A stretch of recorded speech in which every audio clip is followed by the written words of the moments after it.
गोंडा स्वयं सहायता समूह की महिलाओं ने अंतर्राष्ट्रीय स्तर पर रचा इतिहास।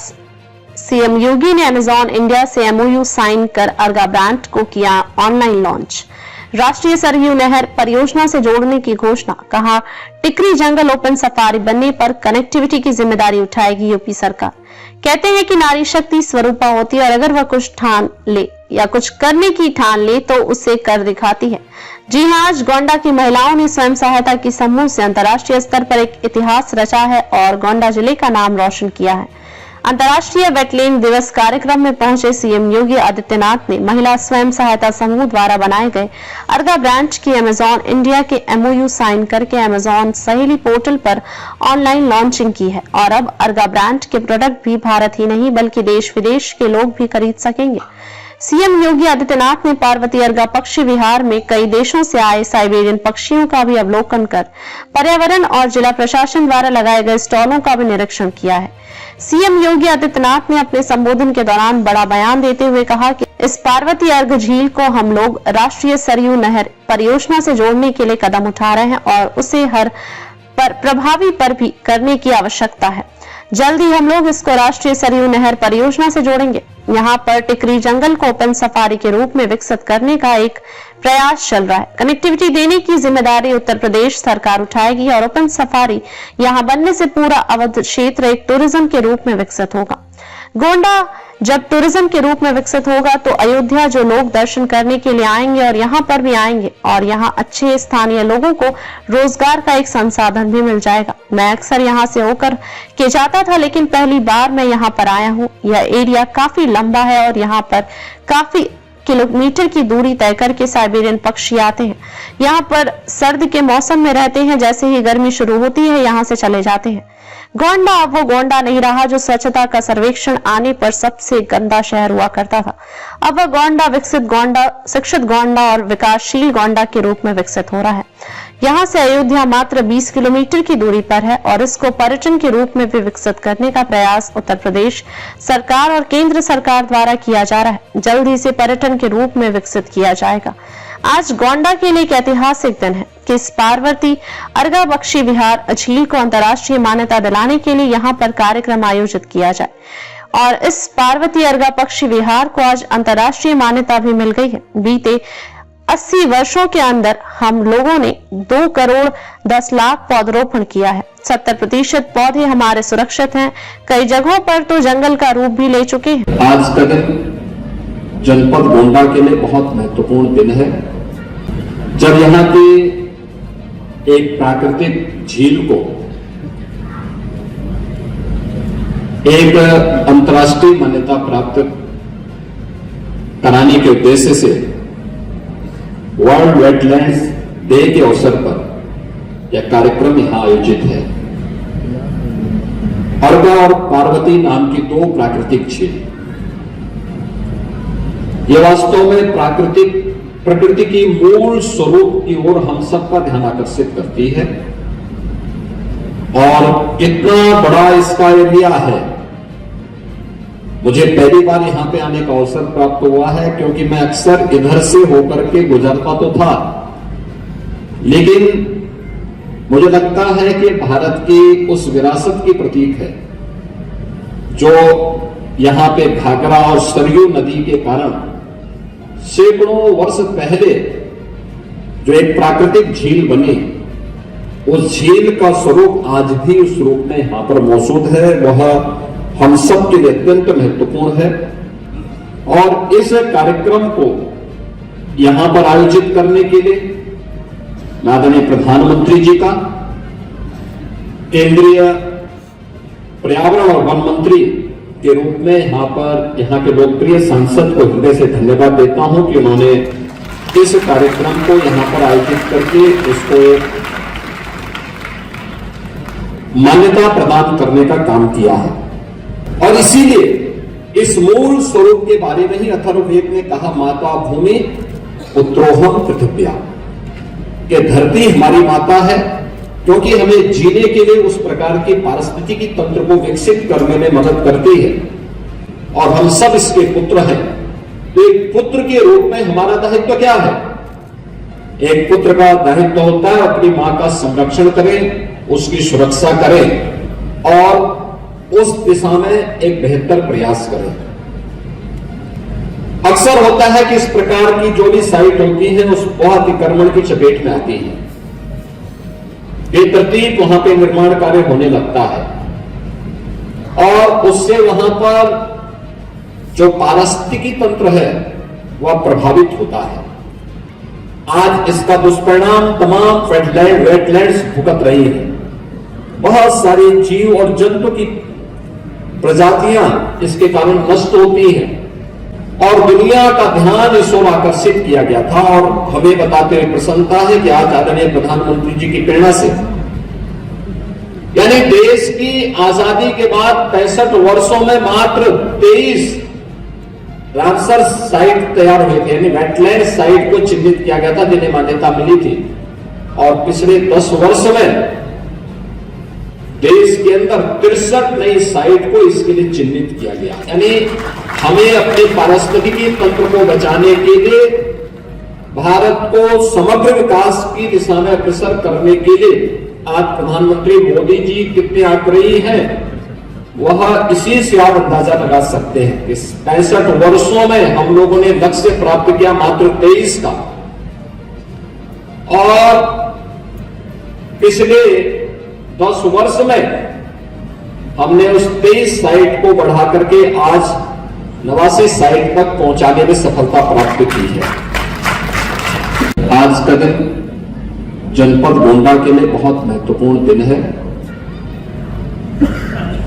जब यहां की एक प्राकृतिक झील को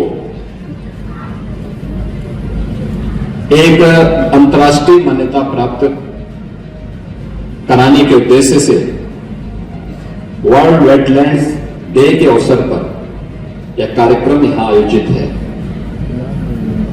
अर्गा और पार्वती नाम की 2 प्राकृतिक झील,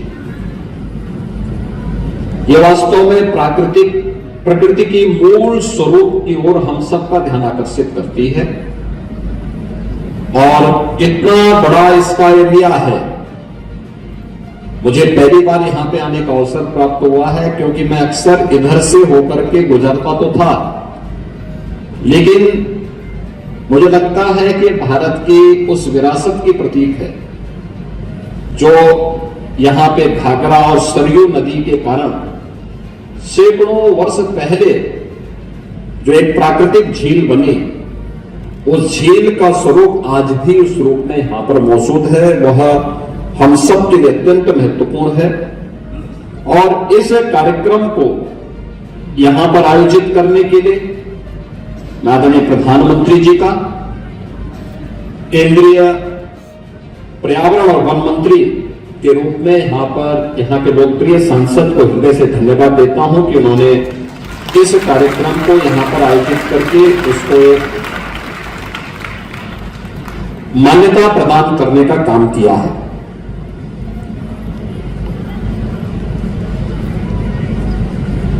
जितनी भी प्राकृतिक झील होती है, यानी वेटलैंड्स होती हैं, यह हमारे पारिस्थितिकी तंत्र का एक महत्वपूर्ण केंद्र होता है।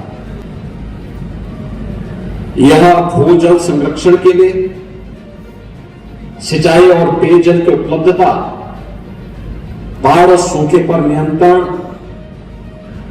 कार्बन भंडारण और जलीय पारिस्थितिकी तंत्र पर निर्भर वनस्पतियों, वन्य प्राणियों और प्रवासी और स्थानीय पक्षियों के संरक्षण के साथ साथ भोजन, औषधि और आजीविका के व आय के संसाधन उपलब्ध करवाने में ये वेटलैंड्स की एक बड़ी भूमिका है। यानी केवल जलीय पारिस्थितिकी नहीं, बल्कि जीव और जंतु की पारिस्थितिकी इस वेटलैंड्स पर निर्भर करती है। यह प्रकृति के मूल स्वरूप को हम सबको अपनी ओर आकर्षित करने का और उसकी ओर ध्यान आकर्षित करने का एक माध्यम भी बनती है। और इसीलिए इस मूल स्वरूप के बारे में ही अथर्ववेद ने कहा, माता भूमि पुत्रोहम पृथिव्या, कि धरती हमारी माता है क्योंकि हमें जीने के लिए उस प्रकार के पारिस्थितिकी तंत्र को विकसित करने में मदद करती है और हम सब इसके पुत्र हैं। तो एक पुत्र के रूप में हमारा दायित्व क्या है? एक पुत्र का दायित्व होता है अपनी मां का संरक्षण करें, उसकी सुरक्षा करें और उस दिशा में एक बेहतर प्रयास करें। अक्सर होता है कि इस प्रकार की जो भी साइट होती है उस अतिक्रमण की चपेट में आती है, बेतरतीब वहां पे निर्माण कार्य होने लगता है और उससे वहां पर जो पारिस्थितिकी तंत्र है वह प्रभावित होता है। आज इसका दुष्परिणाम तमाम वेटलैंड्स भुगत रही है। बहुत सारे जीव और जंतु की प्रजातियां इसके कारण नष्ट होती हैं और इसी को ध्यान में रख करके जो रामसर साइट थी, रामसर का जो इस अंतर्राष्ट्रीय वेटलैंड्स कन्वेंशन में 1971 में यह तय हुआ था कि दुनिया को बचाना है तो हमें इस पर ध्यान देना होगा। ये रामसर ईरान के अंदर एक स्थल है जहां पर एक इंटरनेशनल कन्वेंशन के माध्यम से 1971 से लगातार ये कार्यक्रम आयोजित होते हैं और दुनिया का ध्यान इस ओर आकर्षित किया गया था। और हमें बताते हुए प्रसन्नता है कि आज आदरणीय प्रधानमंत्री जी की प्रेरणा से, यानी देश की आजादी के बाद 65 वर्षों में मात्र 23 रामसर साइट तैयार हुए थे, यानी वेटलैंड साइट को चिन्हित किया गया था, जिन्हें मान्यता मिली थी।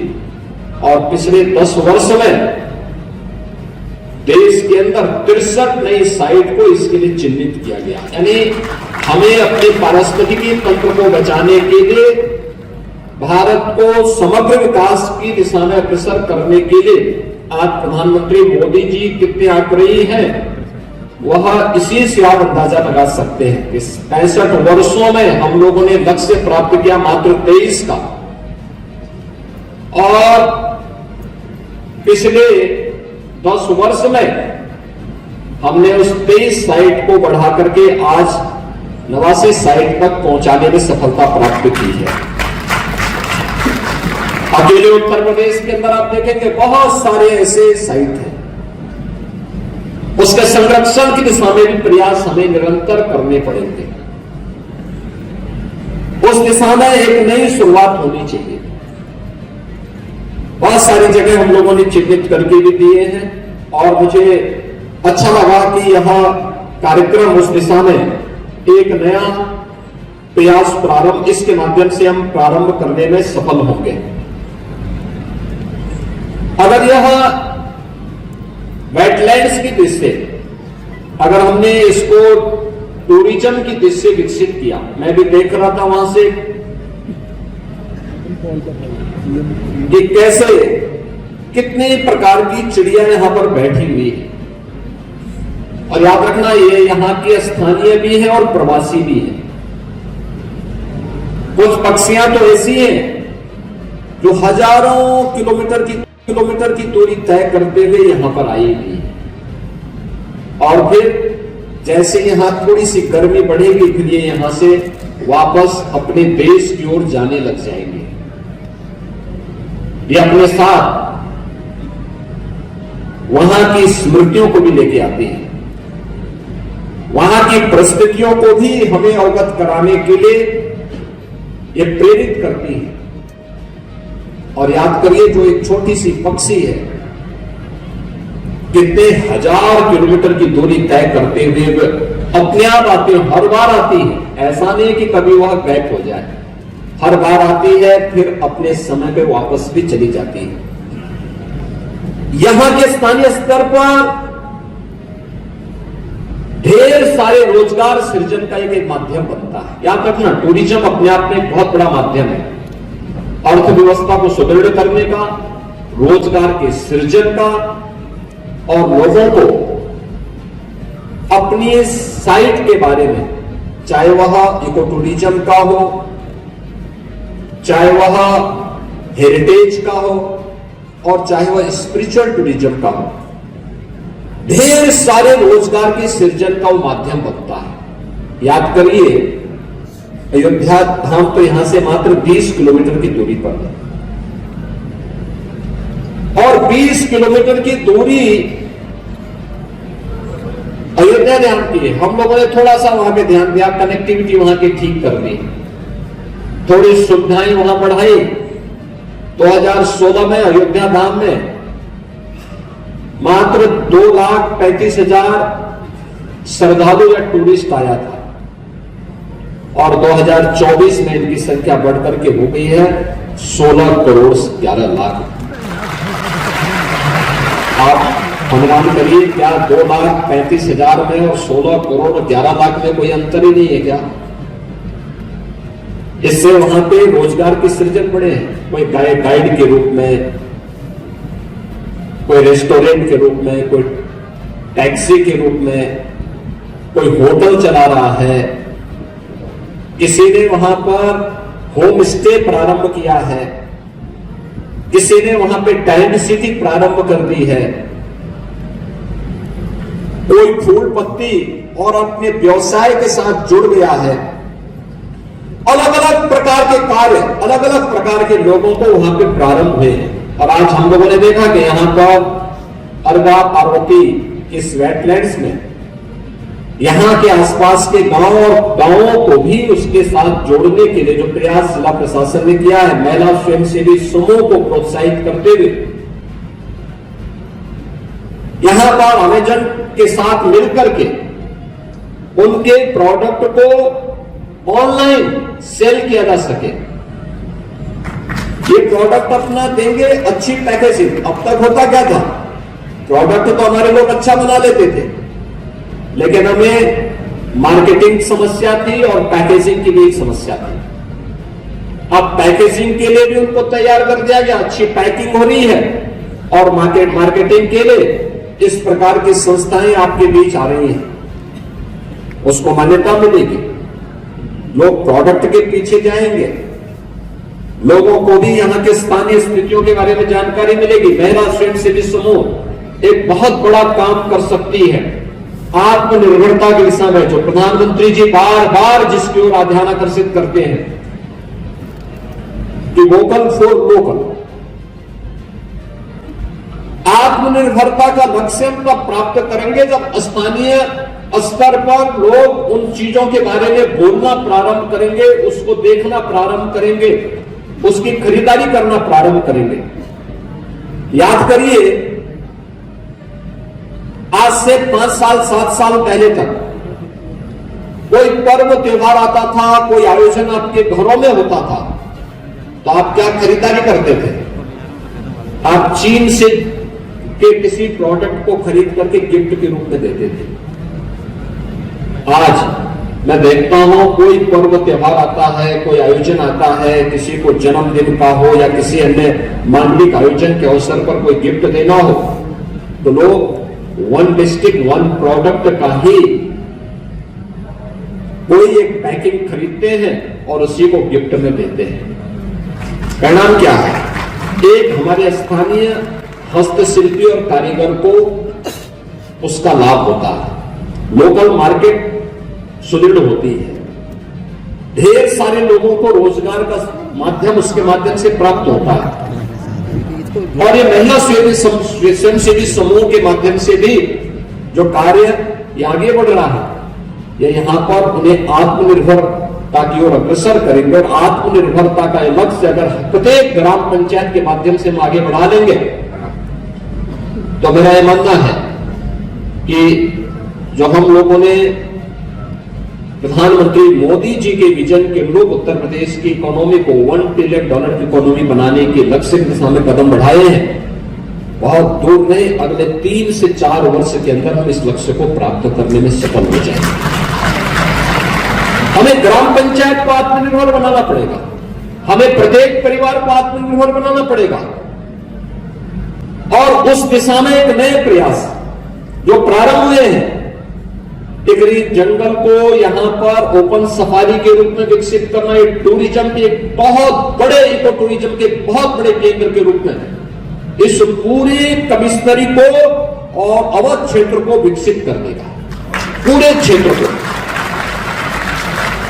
कनेक्टिविटी की जिम्मेदारी उत्तर प्रदेश सरकार ले लेगी। अर्गा और पार्वती जो वेटलैंड्स है, इसको सरयू नहर राष्ट्रीय परियोजना के साथ जोड़ने के लिए भी सरकार अपने स्तर पर कार्य कर रही है। हमें थोड़ा उस दिशा में प्रयास करना होगा कि कैसे हम लोग इस टूरिज्म के उसको आगे बढ़ा सकें। आज गोंडा जिला वाली है जो आज से 8 वर्ष पहले था,